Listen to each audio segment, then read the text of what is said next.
ಮುತ್ತು ಅನ್ನೋ ಹುಡುಗ ತನ್ನ ಫ್ಯಾಮಿಲಿಗೋಸ್ಕರ ಊರ್ ಬಿಡ್ತಾನೆ. ಊರ್ ಬಿಟ್ಟು ಕಷ್ಟ ಪಡ್ಬೇಕು, ದುಡಿಬೇಕು, ತನ್ನ ಫ್ಯಾಮಿಲಿನ ಸಾಕ್ಬೇಕು ಅಂತ ಆಚೆ ಬರ್ತಾನೆ.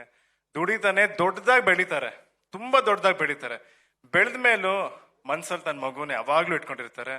ಇದು ಎಕ್ಕ ಚಿತ್ರದ ಕತೆ ಅಲ್ಲ, ನಮ್ಮ ತಾತ ಮುತ್ತುರಾಜ್ ಅವ್ರ ಕತೆ. ಅದೇ ತರ ಒಂದು ಒಳ್ಳೆತನ ಅಥವಾ ಒಂದು ಒಳ್ಳೆ ಉದ್ದೇಶ ಇದ್ದಾಗ ಒಳ್ಳೆಯವ್ರ ಜೊತೆಗೆ ಸೇರ್ತಾರೆ ಅಂತ ಯಾವಾಗ್ಲೂ ಹೇಳ್ತಾರೆ. ಅದೇ ತರ ಒಂದು ಒಳ್ಳೆ ಉದ್ದೇಶ ಇಟ್ಕೊಂಡು ನಾವೆಲ್ಲ ಬಂದ್ವಿ. ಅದೇ ತರ ಎಲ್ಲ ಒಳ್ಳೆಯವ್ರು ಇಲ್ಲಿ ಒಟ್ಟಿಗೆ ಸೇರಿದ್ದೀವಿ. ಅಂಡ್ ಎಕ್ಕ ಚಿತ್ರದ ಬಗ್ಗೆ ಒಂದು ಸ್ಪೆಷಲ್ ಏನಂತ ನಾನು ಹೇಳ್ತೀನಿ ಅಂದ್ರೆ, ಇವತ್ತು ಇಡೀ ಕನ್ನಡ ಚಿತ್ರರಂಗ, ಇಡೀ ಇಂಡಸ್ಟ್ರಿ ಎಲ್ರಿಗೂ ಈ ಸಿನಿಮಾ ಗೆಲ್ಬೇಕು ಅಂತ ಒಂದು ಆಸೆ ಇತ್ತಲ್ಲ, ಅದ್ ನಾನು ಯಾವತ್ತೂ ಮರೆಯಲ್ಲ. ಏನಕ್ಕೆ ಪ್ರತಿಯೊಬ್ಬರಿಗೂ ಈ ಸಿನಿಮಾ ಗೆಲ್ಬೇಕು ಅಂತ ಅನ್ಸ್ತಿದೆ? ಯಾಕಂದ್ರೆ ಇದನ್ನ ಬರೀ ನಮ್ ಸಿನಿಮಾ ಅಂತ ನೋಡ್ತಿಲ್ಲ, ಇದು ಎಲ್ರೂ ಸಿನಿಮಾ. ಎಕ್ಕ ಸಿನಿಮಾ ಒಂದ್ ಗೆಲ್ಲು ಅಂದ್ರೆ ಕನ್ನಡ ಇಂಡಸ್ಟ್ರಿ ಗೆಲ್ತು ಅಂತ, ಒಳ್ಳೆ ಚಿತ್ರ ಗೆಲ್ತು ಅಂತ. ಅದೇ ನೀವು ಹೇಳ್ತಿದ್ರಿ ಜನ ಬರ್ತಿಲ್ಲ, ಥಿಯೇಟರ್ಗೆ ಬರ್ತಿಲ್ಲ, ಒಳ್ಳೆ ಸಿನಿಮಾ ಬರುತ್ತೆ ಅಂತ. ನಾವ್ ಅನ್ಕೊಂಡಿದ್ವಿ ಖಂಡಿತ ಒಳ್ಳೆ ಸಿನಿಮಾ ಮಾಡಿದ್ರೆ ಜನ ಬರ್ತಾರೆ ಅಂತ. ಇವತ್ತು ಒಳ್ಳೆ ಸಿನಿಮಾ ಮಾಡಿದೀವಿ, ಜನ ಬಂದಿದ್ದಾರೆ, ಆಶೀರ್ವಾದ ಮಾಡಿದ್ದಾರೆ. ಇದನ್ನ ಯಾವತ್ತೂ ನಾವು ಮನ್ಸಲ್ಲಿ ಇಟ್ಕೊಂತೀವಿ.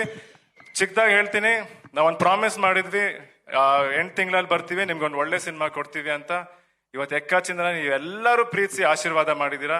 ಅಫ್ಕೋರ್ಸ್ ಎಲ್ರಿಗೂ ಥ್ಯಾಂಕ್ಸ್. ನಾನು ಎಲ್ರೂ ಹೆಸರು ಹೇಳ್ಬೇಕು, ಬಟ್ ನಿಮ್ಗೆ ಆಬ್ವಿಯಸ್ಲಿ ಗೊತ್ತು, ಇವ್ರೆಲ್ಲರೂ ಯಾವತ್ತೂ ನನ್ನ ಮನ್ಸಲ್ಲಿ ಇರ್ತಾರೆ. ಅದೇ ತರ ಇನ್ನೊಂದು ಪ್ರಾಮಿಸ್ ಮಾಡ್ತೀವಿ, ಮತ್ತೆ 8 ತಿಂಗಳಲ್ಲಿ ನಾವು ಮತ್ತೆ ಥಿಯೇಟರ್ಗೆ ಬರ್ತೀವಿ, ನಿಮ್ನೆಲ್ಲರೂ ರಂಜಿಸ್ತೀವಿ ಅನ್ನೋದು guarantee. Okay, thank you so much.